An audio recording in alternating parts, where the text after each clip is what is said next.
घोटकी ज़िले के भरपासे वारे इलाइक़नि में बरसात तबाही मचाए छॾी आहे। सवनि जी तादाद में बरसात मुतासिर डीसी ऑफिस अॻियां एहतिजाज करे धरणो हणी इंतज़ामिया ख़िलाफ़ सख़्त नारेबाज़ी कई आहे।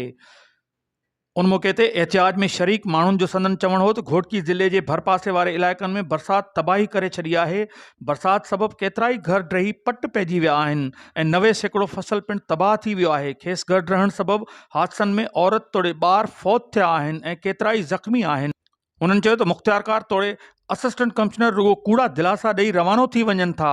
हिन महिल ताईं असांजे दर्दनि ऐं आंजनि खे नाहे ॿुधो। जो कुछ नुक़सान थियो उन्हनि ॾाढनि खे मिलंदा पिया। असां वटि अटो कोन्हे, बेरोज़ करे ॾूजो महीनो सिलतगारी कंदो। असां वटि न अटो आहे, न असांखे बिरोफान दवा जी हस्ती आहे। असांखे कुझु न ॾींदो। मास्तर उन्हनि जूं ड्यूटियूं रेलवे में ड्यूटियूं उन्हनि खे सभु कुझु मुख़्तियारकार ॾींदो पियो आहे, तपेदार ॾींदो पियो, जंहिं लिखियूं पियूं। असां कल्ह वयूं हसूं, असांखे थप्पा मारे कढे छॾियूं। पर हिन टाइम असां डीसी साहब खे अपील क्यों था तो गरीब जैसे मेडिसिन नथी मिले ऐं असीं सिविल अस्पताल विया मलेरिया जी मेडिसिन मौजूद ना है। अफ़सोस की गाल आहे, शर्म की गाल आहे, फंड काॾे वञे थो। असां डीसी साहब के चऊं था खेमा ॾिना वञनि, तंबू ॾिना वञनि ऐं राशन। ॿी सूरत में असां हिते वेठा हूंदासीं, ना सौदो ना राशन ना कोई दवा ना दारू आहे। असां बुखे मरी विया आहियूं, जायूं किरी पियूं, लुड़दियूं पियूं। असां काॾे वञूं गरीब माण्हू।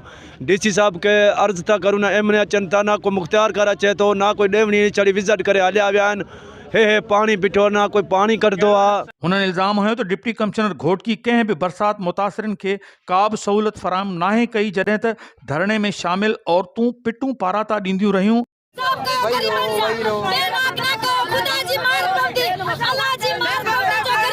ऐं संदन चिताव ॾिनो त जेकॾहिं बरसात मुतासिरीन खे सहूलियतूं फराहम न कयूं वियूं त धरणो जारी रखियो वेंदो।